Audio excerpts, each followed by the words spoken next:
Você segura em suas mãos uma xícara de café. Quente, aromático, revigorante. É apenas uma bebida, certo? Uma forma de acordar pela manhã. Mas e se eu disser que, nesta mesma xícara, se esconde uma história de espiões, revoluções, invenções geniais e até mesmo cabras dançarinas? Hoje, vamos desvendar 20 fatos sobre o café que farão você olhar para o seu ritual matinal de uma forma completamente nova. Prepare-se para se surpreender. Comecemos pelo princípio, com uma lenda que parece tirada de um conto de fadas. Diz a lenda que o café foi descoberto por um pastor etíope chamado Kaldi.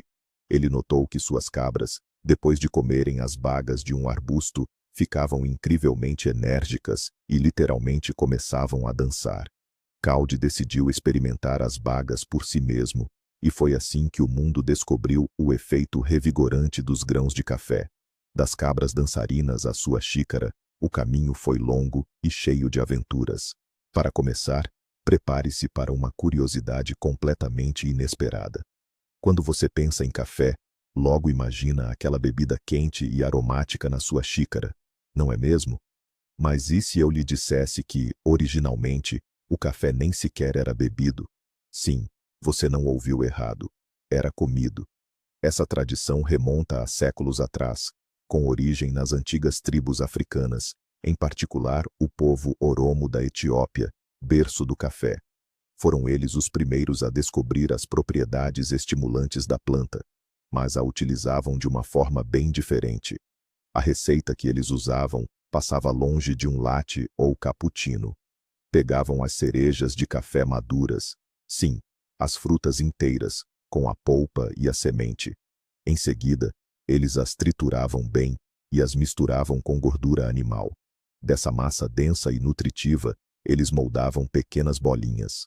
O resultado era uma espécie de barra energética ancestral. Era um alimento altamente calórico e com um poder energético impressionante. O lanche perfeito para guerreiros antes da batalha ou para pastores em longas jornadas com seus rebanhos. O sabor, com certeza, devia ser bem peculiar, mas o objetivo não era o prazer gastronômico. O foco era puramente na energia concentrada, essencial para a sobrevivência. A ideia de infundir e beber o café como conhecemos hoje, essa sim, surgiu muito, mas muito depois. É difícil acreditar, mas esta bebida, que hoje encontramos em qualquer café, já foi proibida. Quando o café se espalhou pela Península Arábica, ele deu origem a toda uma cultura, a das casas de café. Esses estabelecimentos tornaram-se centros da vida social. Eram chamados de escolas de sábios, pois ali as pessoas não se limitavam a beber a bebida estimulante. Elas socializavam, jogavam xadrez, ouviam música e, o mais importante, discutiam as notícias e a política. E precisamente isso incomodou muito as autoridades. Os governantes viram nos cafés um foco de dissidência e de potenciais conspirações. No século XVI, em Meca, a situação chegou ao extremo. O governante local declarou o café uma bebida pecaminosa, que embriagava a mente tanto quanto o vinho e estimulava o pensamento radical. Foi oficialmente proibido.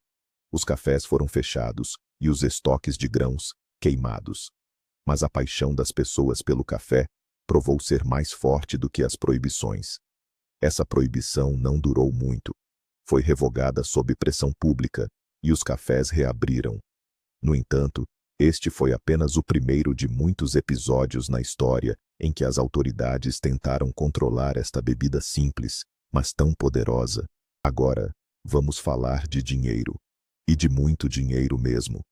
Você já parou para pensar qual o papel do café na economia global? Pois é, sua xícara matinal não é apenas uma bebida.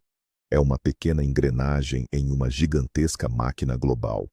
O café é um dos mais valiosos e ativamente comercializados commodities do planeta.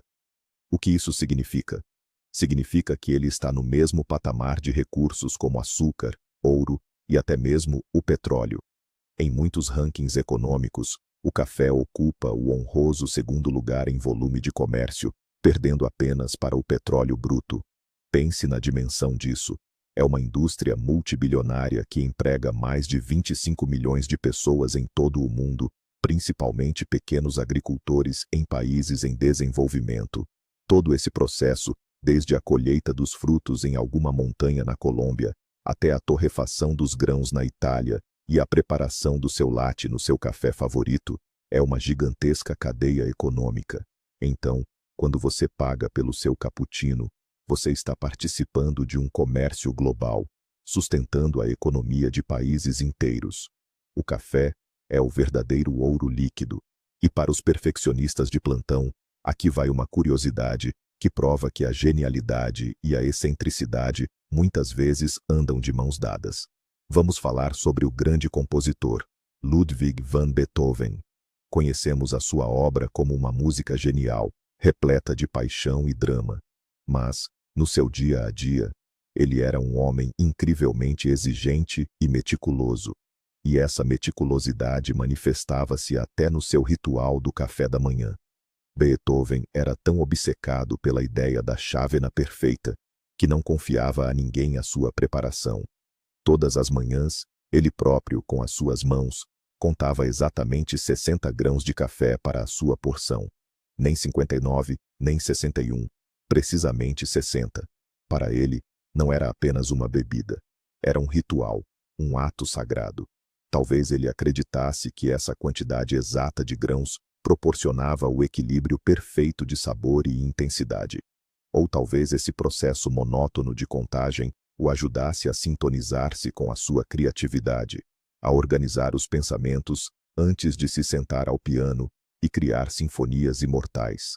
De qualquer forma, isso demonstra quão profundamente o café pode estar entrelaçado na vida e até mesmo no processo criativo de grandes mentes. Vamos agora mergulhar no tema mais exótico e, sejamos francos, controverso do mundo do café. Você já ouviu falar do Kopi Luwak? É o café mais caro do mundo, com preços que podem atingir centenas ou até milhares de dólares por quilo. Mas a questão aqui não é uma variedade rara ou uma torra especial. O que o torna único é o seu, digamos assim, peculiar método de produção. Nesse processo, um pequeno felino, parecido com um gato, a civeta, ou luwak, como é chamado na Indonésia, desempenha um papel fundamental. Esse animal adora saborear as cerejas de café mais maduras e suculentas, selecionando apenas as melhores. No entanto, e aqui está o truque, os grãos de café dentro dessas cerejas não são digeridos pelo seu sistema digestivo. Ao passarem pelo trato intestinal da civeta, os grãos sofrem a ação de enzimas especiais. Esse processo é uma forma de fermentação. E então, bem, você pode imaginar, os grãos são expelidos pelo animal de forma natural. Os fazendeiros locais coletam esses excrementos, lavam-nos cuidadosamente, secam-nos ao sol e os torram levemente. Os apreciadores afirmam que, graças a esse processamento, o café perde o amargor e adquire um sabor incrivelmente suave, com notas de chocolate e caramelo. Pode parecer chocante, é claro, mas o Kopi Luwak continua sendo uma das iguarias mais desejadas pelos gourmets de café em todo o mundo. Já o nome americano, tão familiar para quem já pisou numa cafeteria, guarda uma história própria e militar. Tudo começou durante a Segunda Guerra Mundial, na Itália. Os soldados americanos, ali estacionados, estavam acostumados ao café que tomavam em casa. Uma bebida grande, não muito forte, servida em canecas generosas, o conhecido café coado. O expresso italiano, por outro lado, era uma experiência completamente diferente. Uma xícara pequena, com uma bebida forte, encorpada e extremamente concentrada. Para os soldados americanos, era algo muito intenso e pouco familiar. A solução que encontraram foi simples e engenhosa. Pediam aos baristas locais para diluir uma dose de expresso com água quente. O objetivo era aumentar o volume e suavizar o sabor, tornando-o mais parecido com o café ao qual estavam habituados em casa. Os italianos, observando como os estrangeiros, na sua visão, estragavam a sua bebida perfeita, com uma leve pitada de ironia, começaram a chamar esse café diluído de café americano, ou seja, café à americana. O nome pegou. E assim, graças à criatividade dos soldados e à ironia dos italianos, nasceu uma das bebidas de café mais populares do mundo, que continuamos a pedir nos dias de hoje. Falando em intensidade do café, vamos desvendar um mito bem popular. Na sua opinião, o que te deixa mais desperto? Um cafezinho expresso minúsculo ou uma caneca grande de café coado comum? A maioria, sem hesitar, responderia: claro, o expresso. Afinal, ele tem aquele sabor forte e concentrado, que parece ser a própria essência da energia cafeeira. E sim, há um fundo de verdade nisso, mas só um pedacinho. É verdade que, se compararmos o mesmo volume, digamos, 30 mililitros de expresso com 30 mililitros de café coado, o expresso terá, de fato, mais cafeína. Ele é, sim, mais concentrado. Mas a grande sacada está no tamanho da porção. Um shot padrão de expresso tem, geralmente, uns 30 mililitros. Agora, pense na sua caneca de café matinal, aquela de sempre. Nela, geralmente, cabem 200 ou até uns 250 mililitros da bebida. Por causa desse volume bem maior, a quantidade total de cafeína na sua caneca grande acaba sendo muito superior à de um expresso pequeno. Então, se o que você busca é um estímulo poderoso e duradouro para começar o dia, uma xícara grande de café coado simples pode ser bem mais eficaz do que um expresso pequeno, mas cheio de pose. A cafeína é um estimulante potente e, como qualquer substância, tem a sua dose limite. Sim, em teoria, o café pode ser fatal.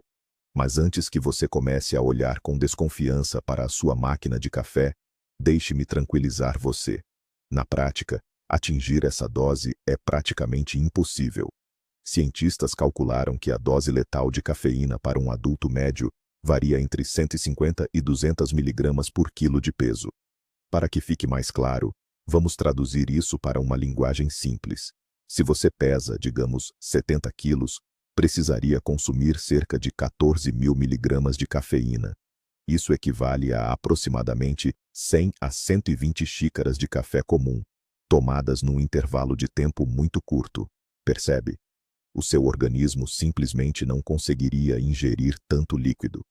Muito antes de você se aproximar do limite perigoso, começaria a sentir efeitos colaterais desagradáveis, palpitações intensas, tontura e náuseas.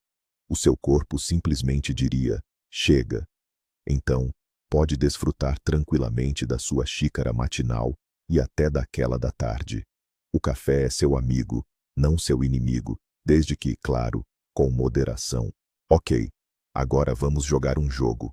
Qual a nação mais apaixonada por café? Quem lhe vem à cabeça? Certamente os carismáticos italianos, que preparam expressos divinos em cada esquina. Ou talvez os americanos, com seus copos gigantes de latte do Starbucks. Mas não. Ambas as respostas estão erradas.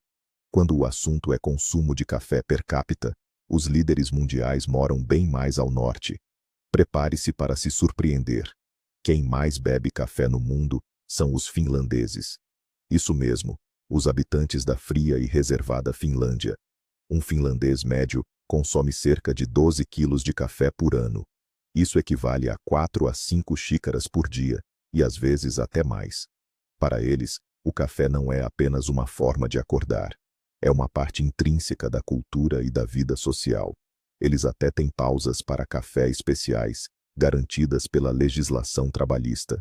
De manhã, à tarde, à noite, no trabalho, em casa, visitando amigos, o café é consumido sempre e em todo lugar.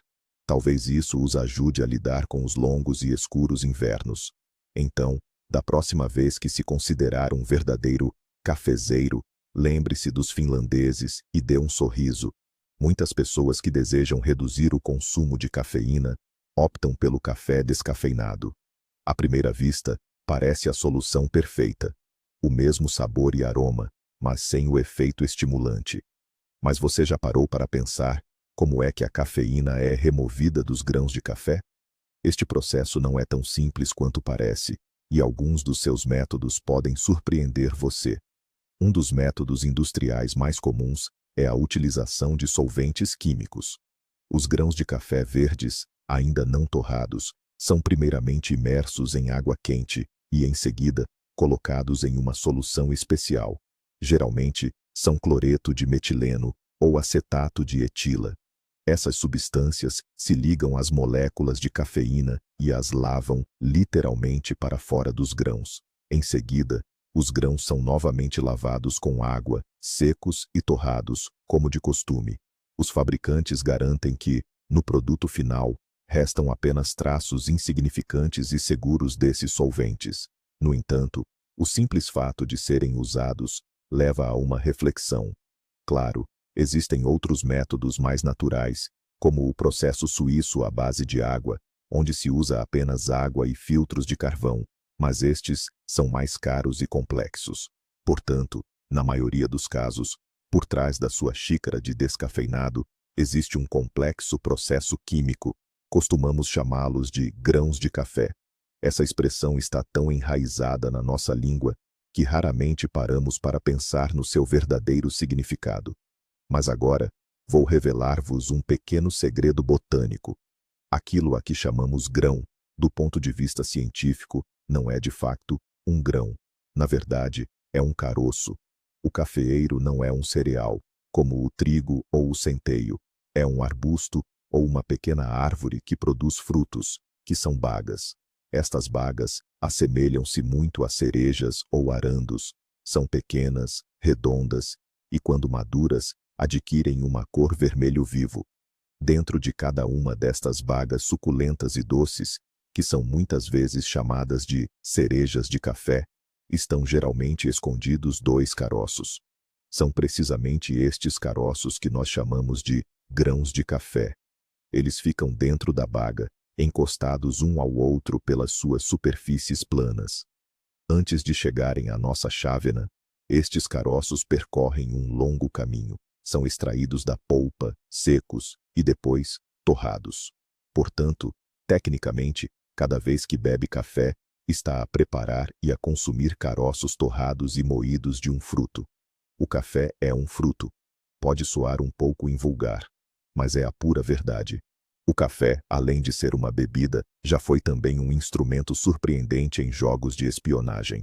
Houve épocas na história em que uma solução de café funcionou como arma secreta para transmitir mensagens confidenciais. Este método foi especialmente popular no século XVIII, em tempos de intriga e conspiração. Imagine, um espião escreve uma carta comum, aparentemente inócua, mas, entre as linhas, usando uma pena mergulhada numa solução de café forte, mas já fria, ele adiciona uma mensagem secreta. Quando o café seca, praticamente não deixa vestígios visíveis no papel. O papel parece limpo.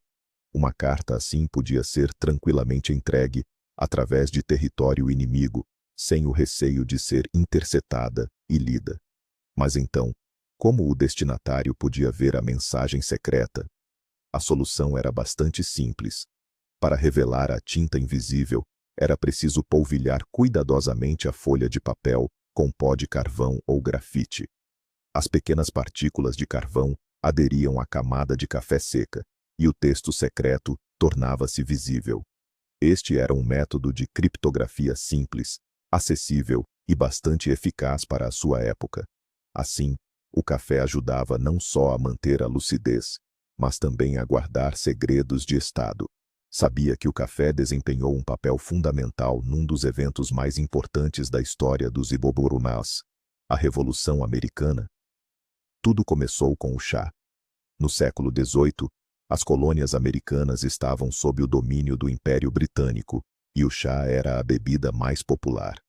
Mas tudo mudou quando o governo britânico impôs um imposto elevado sobre o chá, que os colonos eram obrigados a comprar exclusivamente da Companhia Britânica das Índias Orientais. Isso provocou uma enorme indignação. O auge do protesto foi o famoso Boston Tea Party, Festa do Chá de Boston, em 1773, quando um grupo de colonos, disfarçados de indígenas, invadiu navios britânicos e atirou ao mar toda a carga de chá. A partir desse momento, o chá tornou-se um símbolo da opressão e tirania britânica. Recusar o chá transformou-se num ato de patriotismo, uma forma de demonstrar independência. Os colonos precisavam de uma alternativa, e essa alternativa foi o café. O consumo de café passou a ser uma demonstração de apoio à revolução e à luta pela liberdade. Os cafés, por sua vez, transformaram-se em quartéis generais para os revolucionários, onde se discutiam planos e nasciam ideias que viriam a formar a base da Declaração de Independência. Assim, uma simples mudança de bebida tornou-se parte de uma grande viragem histórica. Quando o assunto é café e seus maiores produtores, qual país vem logo à sua cabeça? Colômbia? Etiópia? Talvez.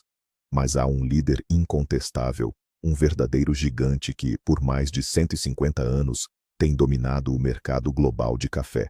E esse gigante é o Brasil. A escala da produção brasileira é simplesmente colossal, impressionando qualquer um. O país é responsável por aproximadamente 1/3 de todo o café consumido no mundo.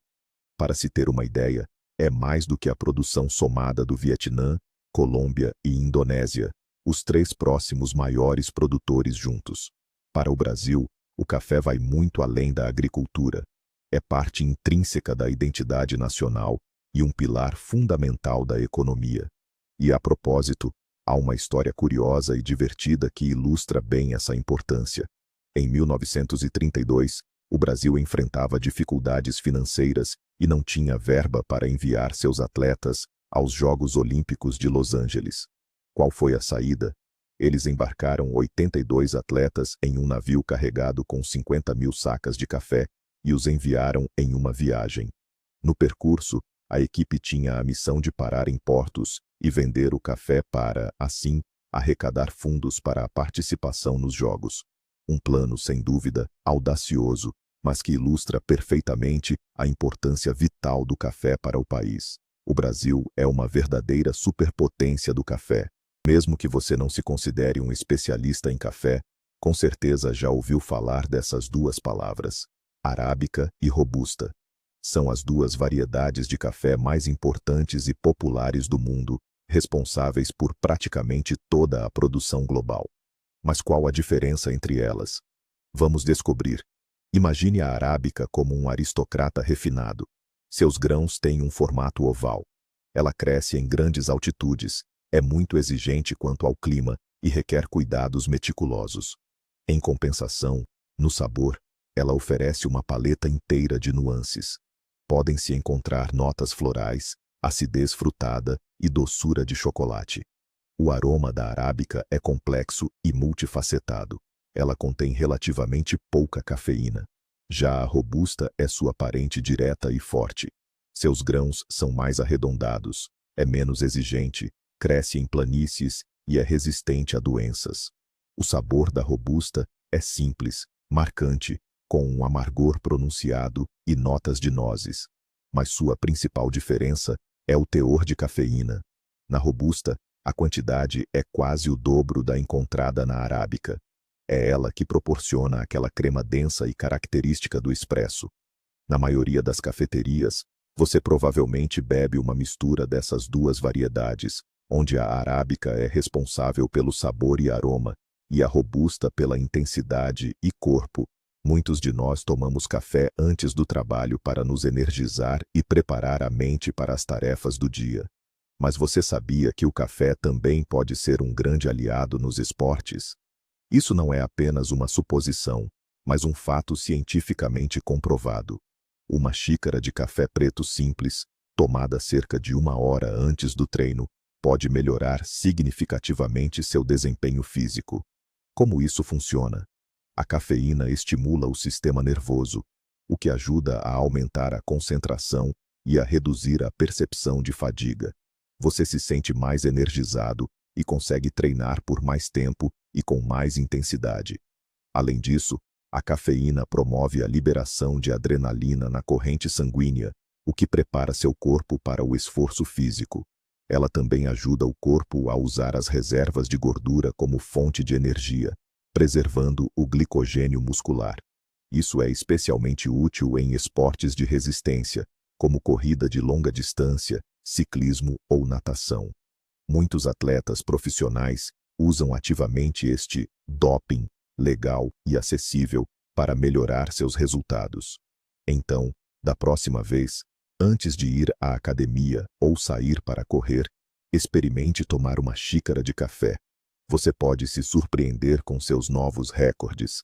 A história da tecnologia é repleta de reviravoltas surpreendentes.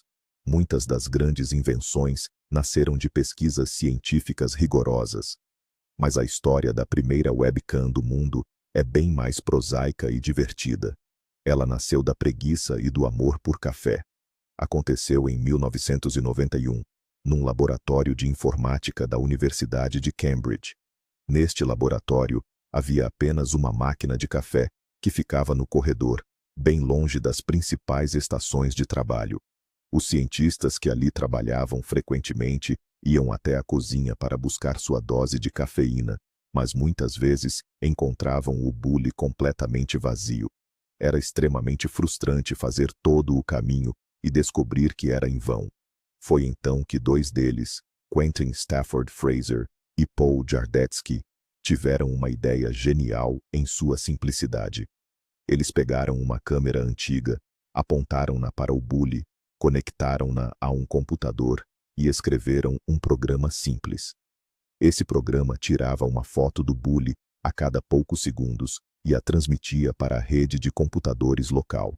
Dessa forma, qualquer funcionário podia, sem sair da sua mesa, verificar se havia café no bule. Essa brincadeira se tornou incrivelmente popular. E em 1993, a imagem do bule foi disponibilizada na internet, e pessoas de todo o mundo começaram a acompanhar a situação. Assim, graças à simples preguiça de não querer ir à cozinha para nada, nasceu um dispositivo que hoje está presente em todo notebook e smartphone. Depois de preparar o seu café, o que você costuma fazer com a borra? Provavelmente apenas a joga no lixo, certo? Que desperdício! Pois essa massa escura e aromática é um verdadeiro tesouro, repleto de utilidades incríveis para o seu dia a dia. Em primeiro lugar, a borra de café é um excelente fertilizante natural para muitas plantas, especialmente aquelas que preferem solo ácido, como rosas, hortênsias ou azaleias.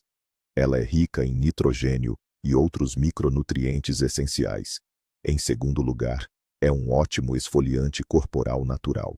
Suas partículas finas esfoliam delicadamente as células mortas da pele, enquanto os resquícios de cafeína a tonificam e melhoram a circulação sanguínea. Basta misturar a borra com um pouco de azeite ou gel de banho, e seu spa caseiro estará pronto. Em terceiro lugar, o café tem um aroma forte que pode mascarar outros cheiros menos agradáveis. Coloque uma pequena xícara com borra de café seca na geladeira, e ela absorverá todos os odores estranhos.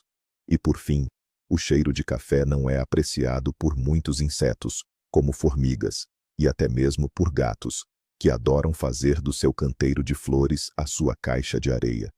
Basta polvilhar um pouco da borra onde não os quiser ver. Então, da próxima vez, não jogue fora esse recurso valioso. Dê a ele uma segunda vida. Imagine a seguinte cena. Uma manhã difícil, você não dormiu o suficiente e sente-se exausto e sem energia. Você vai para a cozinha e antes mesmo de fazer o café, apenas o cheiro já começa a fazer você se sentir um pouco melhor. Sensação familiar? Pois bem, isso não é apenas autossugestão. Há uma ciência real por trás disso. Estudos têm demonstrado que até mesmo o simples cheiro de café moído na hora ou recém-passado pode ter um impacto poderoso no nosso cérebro. Cientistas realizaram experimentos com ratos de laboratório que sofriam de estresse devido à privação de sono. Um grupo foi exposto ao aroma de grãos de café, enquanto o outro não. Em seguida, eles analisaram a atividade genética em seus cérebros. E os resultados foram surpreendentes. Nos ratos que inalaram o aroma do café, a atividade de 11 genes foi alterada. Em particular, foram ativados genes responsáveis pela produção de proteínas com propriedades antioxidantes, que protegem as células nervosas dos danos causados pelo estresse. Em outras palavras, Apenas o cheiro do café ajuda nosso cérebro a combater os efeitos da privação de sono. Assim, quando você abre um pacote de café pela manhã e inala profundamente seu aroma, não está apenas desfrutando, você já está ativando em seu corpo um complexo processo bioquímico que o ajuda a se preparar para o novo dia. Para encerrar, o 20º e último fato que conecta o café ao mundo da alta tecnologia e das finanças. Talvez você já tenha ouvido falar do serviço de pagamento móvel Square. É aquele pequeno dispositivo quadrado que se conecta a um smartphone e permite aceitar pagamentos com cartão bancário. Hoje, milhões de pequenas empresas em todo o mundo o utilizam. Mas você sabe quem o inventou? Ele foi criado por Jack Dorsey, um dos fundadores e ex-CEO do Twitter. E a ideia para essa invenção surgiu graças ao café. A história é a seguinte. Um dos amigos de Dorsey, um artista de vidro chamado Jim McKelvey, perdeu uma venda lucrativa porque não conseguiu aceitar o pagamento do cliente com cartão de crédito. Ele simplesmente não tinha um terminal bancário, que era volumoso e caro. Dorsey e McKelvey estavam em uma cafeteria, discutindo esse problema e pensando em como resolvê-lo. Eles queriam criar um dispositivo simples, acessível e móvel para receber pagamentos. E ali mesmo na cafeteria, enquanto tomavam café, nasceu o conceito do Square. Este é um excelente exemplo de como as cafeterias e a própria bebida continuam a cumprir sua função histórica, ser um local para encontros, socialização e o nascimento de ideias brilhantes que mudam o mundo. E agora, os momentos mais surpreendentes que mudam tudo. Pense só, a primeira webcam do mundo não foi criada para comunicação, mas por preguiça e amor ao café. Cada vez que você faz uma videochamada, está indiretamente agradecendo a velha cafeteira no laboratório de Cambridge. Ou imagine Beethoven, o grande compositor, que não conseguia começar a criar antes de contar seus 60 grãos de café perfeitos. Isso não era apenas um hábito, era um ritual que fazia parte da sua genialidade. E claro, a história de como o café se tornou uma bebida patriótica na América mostra que até uma simples xícara pode virar um símbolo de luta pela liberdade. O café não é apenas o combustível para o nosso dia. É uma testemunha da história, um motor do progresso e uma fonte de inspiração. Então, da próxima vez que você preparar uma xícara, lembre-se que tem em suas mãos algo muito maior do que apenas uma bebida. Você tem toda uma história. Obrigado por assistir a este vídeo até o final. Se você aprendeu algo novo e surpreendente, não se esqueça de deixar o seu like e se inscrever no canal para não perder novas histórias fascinantes. E agora, a pergunta para você. Qual fato sobre o café mais te surpreendeu? Deixe sua resposta nos comentários. Adoraria ler.